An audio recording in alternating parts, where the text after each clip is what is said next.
لقد كان لكم في رسول الله أسوة حسنة.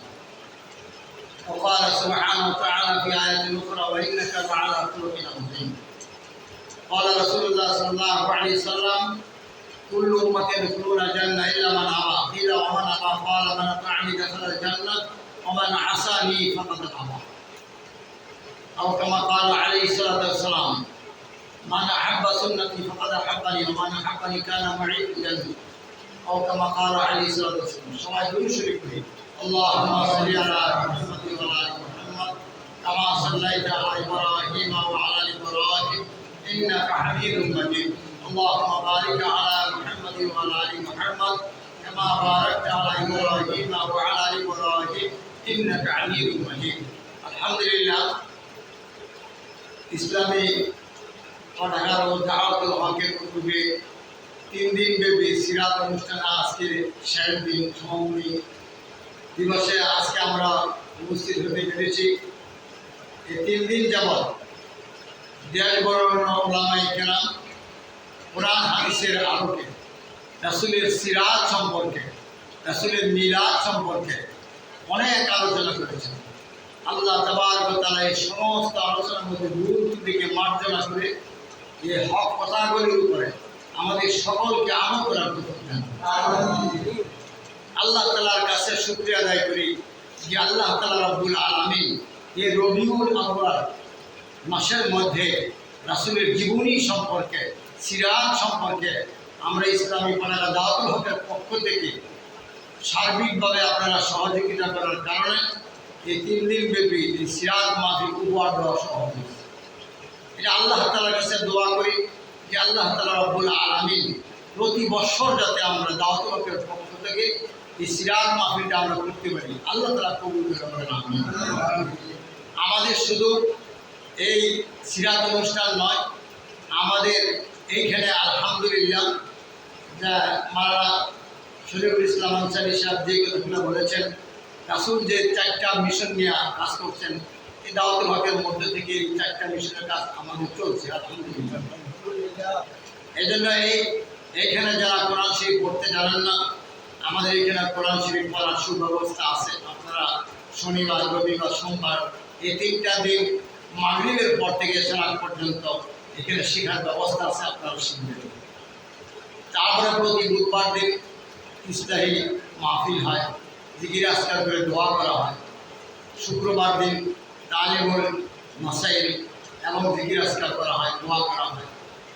আর এরকমভাবে যারা পড়তে চায়, স্বেচ্ছায় কোরআন শরীফ আমরা পড়াই, সাথে সাথে তর্জমা শিখতে চাইলেও তর্জমা পড়ার ব্যবস্থা আছে। আলহামদুলিল্লাহ, এটা আল্লাহ তাআলার নিয়ামত।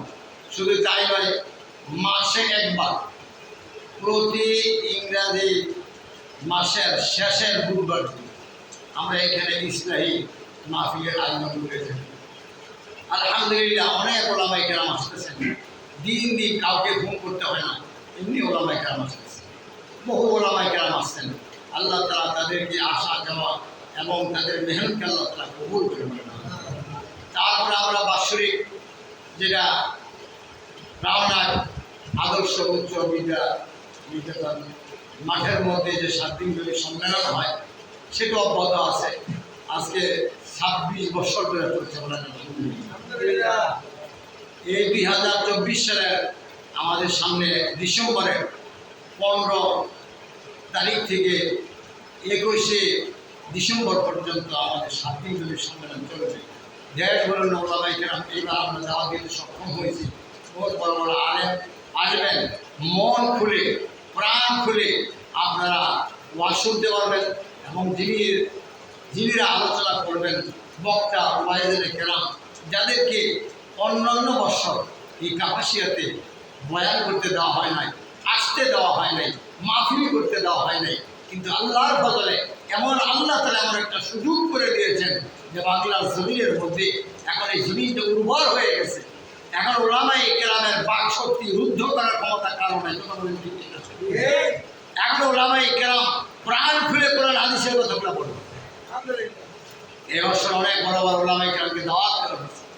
আর ভাই, আল্লাহ তাআলা রব্বুল আলামিন রাসূল পাক সাল্লাল্লাহু আলাইহি ওয়াসাল্লামকে এই দুনিয়ার মধ্যে পাঠাইছেন লিইয়ুযহিরাহু আলা দীনি কুল্লিহি, সারা দুনিয়ার মধ্যে দিন কায়েমের জন্য, আল্লাহর জমিনে দিন কায়েমের জন্য। আর আকিমুদ্দিন ওয়ালা তাতাফাররাকু, মানে তোমরা দিন কায়েম করো। আল্লাহর জমিনে ইসলামী হুকুমত কায়েম করা ফরজ, কোনো নফল না। যেমন নামাজ পড়া ফরজ, যাকাত দেওয়া ফরজ, হ্যাঁ, এরকম ভাবে রোজা রাখা ফরজ, তদ্রুপ আল্লাহর জমিনে কোরআনী রাজ কায়েম করা ফরজ। যেমন রাসূল পাক সাল্লাল্লাহু আলাইহি সাল্লাম তার জীবনীটাকে সাধারণত দুইটা ভাগে ভাগ করা যায়। প্রথম হলো মক্কি জিন্দিগি। মক্কি জিন্দিগির মধ্যে মাত্র 13 বৎসর তিনি ছিলেন, নির্যাতিত হয়েছিলেন, নিষ্পেষিত হয়েছিলেন, মার খেয়েছেন, তারপরে দাওয়াতে কাজ ছাড়েন নাই। কথা বলেন ঠিক? তারপরে মাদানী জিন্দিগি যখন আসলেন, মাদানী জিন্দিগিতে আসার পরে মাত্র 10 বৎসর সময়ের মধ্যে আল্লাহ তাআলা রব্বুল আলামিনের ইচ্ছায় রাসূল পাক সাল্লাল্লাহু আলাইহি সাল্লাম মদিনা শরীফের মধ্যে যাওয়ার পরে পুরো ইসলামী হুকুমত জারি করতে সক্ষম হয়েছে। তিনি ছিলেন একদিকে সফল রাষ্ট্রনায়ক, বলেন সুবহানাল্লাহ, হ্যাঁ, একজন দ্বীনের সৈনিক ছিলেন। রাসূল পাক সাল্লাল্লাহু আলাইহি সাল্লাম তিনি 27টা যুদ্ধের মধ্যে তিনি নেতৃত্ব দিয়েছিলেন। আর এই 27টা যুদ্ধকে বলা হয় গাজওয়া।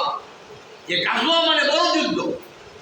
এই বড় যুদ্ধের মধ্যে 27টা যুদ্ধের মধ্যে রাসূল কমান্ডার ইন চিফ হইয়া তিনি যুদ্ধ জিহাদ করছেন, বাতিলের মোকাবেলা করছেন, আল্লাহর জমিনে দিন কায়েমের জন্য চেষ্টা মেহনত সাধনা করছেন। বলেন আলহামদুলিল্লাহ।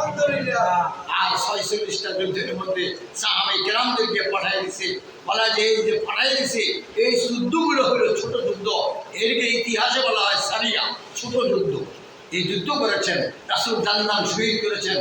হ্যাঁ, রাসূল পাক সাল্লাল্লাহু আলাইহি ওয়াসাল্লাম হেলমেট ছেড়ে বলা যে এরকম ভাবে শিখ বেঁধেছিল, আর টাইমের মধ্যে রক্তে রঞ্জিত হয়েছে, জুতা মোবারক পর্যন্ত খসান অসম্ভব হয়ে গেছিল। রাসূল পাক সাল্লাল্লাহু আলাইহি ওয়াসাল্লাম একদিন যখন কাপড় খসাইলেন, আয়েশা সিদ্দিকা, আম্মা জান আয়েশা সিদ্দিকা রাদিয়াল্লাহু তাআলা আনহা বলছেন, ইয়া রাসূলুল্লাহ, হে প্রিয় স্বামী, হে, আপনার কোনোদিন কি পক্স ব্যারাম হয়েছিল, বসন্ত ব্যারাম হয়েছিল? রাসূল কেঁদে দিয়ে বলেন যে না আয়েশা, কখনো আমার এরকম পক্স ব্যারাম হয় নাই, বসন্ত ব্যারাম হয় নাই। আল্লাহর জমিনে দিন কায়েম করার জন্য, বিশেষ করে তায়েবের ময়দানে কাফের মুশরিক বেঈমানরা আমাকে যেভাবে পাথর নিক্ষেপ করেছে, আর তার কারণে আমার সমস্ত শরীরে রক্ত রঞ্জিত হয়ে গেছিল, আর এই যে দাগ পড়েছে, সেই দাগগুলো আর মুছে নাই, আর মৃত্যু পর্যন্ত আর মুছবে না। বলেন সুবহানাল্লাহ। আল্লাহর জমিনে দিন কায়েমের জন্য চেষ্টা করেছেন। বলা যে এরকম ভাবে বদরের যুদ্ধের মধ্যে মাত্র 313 জন সাহাবায়ে কেরামদেরকে নিয়ে তিনি যুদ্ধ করেছেন। বলা যে এরকম ভাবে আল্লাহ তাআলার পক্ষ থেকে প্রথমত 1000, তারপরে 3000, তারপরে 5000 ফেরেশতা দিয়া আল্লাহ তাআলা রব্বুল আলামিন এই বদরের যুদ্ধকে বিজয়ী করেছেন। মুসলমান বিজয়ী হয়েছিল। কাফের মুশরিক বেঈমান তারা 1000-এর উপরে ছিল, কিন্তু পারে নাই। আল্লাহ তাআলা রব্বুল আলামিনের কাছে রাসূল আগের দিন রাত্রি তিনি সিজদার মধ্যে গিয়া দোয়া করতেছিলেন, ইয়া হাইয়ু ইয়া কাইয়ুম বিরহমাতিকা আস্তাগীথ, এরকম দোয়া করতেছিলেন। আল্লাহ তাআলা রব্বুল আলামিন ইলহামের মাধ্যমে রাসূলকে জানায় দিয়েছে আবু জেহেল কোথায় হত্যা হবে, উতবা সাহেবা বলে কোথায় হত্যা হবে, বলে এই বদরের যুদ্ধের মধ্যে আবু জেহেল সহ বলে যে 24 জন লিডার মারা গেছে। কয়জন লিডার? 24 জন লিডার মারা গেছে, 70 জন লোক তাদের মারা গেছে। মুসলমানদের মধ্যে থেকে মাত্র 14 জন লোক শহীদ হয়েছে। বহুদের যুদ্ধের মধ্যে এরকম ভাবে বিজয়ী হয়েছে। মক্কা বিজয় যখন হয়েছে, বলে মক্কা বিজয়ের মধ্যে কোনো মারামারি হয় নাই, কোনো কাটাকাটি হয় নাই, কিচ্ছু না। মুসলমানদের দাওয়াতি কাজের কাফেলা দেখে কাফের মুশরিক বেঈমান সব মক্কা শরীফ থেকে পালাই গেছে। আল্লাহু আকবার। বলা যে এরকম ভাবে যারা আমির হামজাকে হত্যা করছিল উহুদের যুদ্ধের মধ্যে, রাসূল পাক সাল্লাল্লাহু আলাইহি ওয়াসাল্লাম এর বলে যে চাচার পক্ষ থেকে একমাত্র রাসূল পাক সাল্লাল্লাহু আলাইহি ওয়াসাল্লাম তিনি কেঁদেছেন। কিতাবের মধ্যে আছে তায়েবের মধ্যে যে মারছে তিনি এত কাঁদেন, চোখ থেকে পানি বের হয় নাই। কিতাবে লিখছে একমাত্র ওই উহুদের যুদ্ধের মধ্যে মানে হামজা এন্তেকালের পরে, শহীদ হওয়ার পরে রাসূল নিজে বলেছে হামজার জন্য কোনো কান্নার লোক নাই, আমি একটু কেঁদে নিই। বলেন বলে সেই হামজাকে যে হত্যা করেছে ওয়াহাশি, সে ওয়াহাশি মক্কা বিজয়ের দিন তিনি ইসলাম গ্রহণ করছেন। আবু সুফিয়ান তিনি ইসলাম গ্রহণ করেছেন। আবু সুফিয়ানের স্ত্রী হিন্দা যেই আমির হামজার কলিজা চাবাইছিল, সেই হিন্দু ইসলাম কবুল করেছিলেন। বলা যায় 12 মতান্তরে 14 জন লোককে ওয়াজিবুল কতল ঘোষণা করছেন। রাসূল বলছেন তাদেরকে হত্যা করতে হবে। বলা যায় যে এরকম ভাবে এই হত্যা করার ঘোষণা আসছে বলে আবু সুফিয়ান তাড়াতাড়ি ইসলাম গ্রহণ করছে, ওয়াহাশি ইসলাম গ্রহণ করছে, হিন্দা ইসলাম গ্রহণ করছে, আবু সুফিয়ান ইসলাম গ্রহণ করছে। বলে বলে যে এরকম ভাবে আজকে আমাদের দিন আসছে। আমরা অনেক কষ্ট করছি, এই 26টা বছর অনেক চাপের ভিতরে আমরা ছিলাম, মুখ খুলে আমরা কথা বলতে পারি নাই। ওই ওলামাই গেলে আমরা অনেক সময় কথা বলতে পারি নাই। আল্লাহর কাছে কাঁদছি, আল্লাহর কাছে দোয়া করছি, আপনারাও চেষ্টা করছেন। হাজারো মানুষ আজকে দাওয়াতুল হকের কাফেলাকে, আজকে এই সম্মেলনকে, এই সিরাতকে, আমাদের এই সংগঠনকে আমরা কান্নাম বুনিয়াল মারসুস শিশাডালা প্রাচীরের মতো আঁকড়ে ধারণ করার কারণে আজকে সুদিন আসছে। আজকে আমাদের সুদিন আসার কারণে আজকে আমরা প্রাণ ভরে অন্তর খুলে আমরা এরকমভাবে ওয়াজ করাইতে পারবো, নিজেরও শুনতে পারবো। কথা বলেন ঠিক? আল্লাহ তাআলা রব্বুল আলামিন তৌফিক দান করেন। আপনারা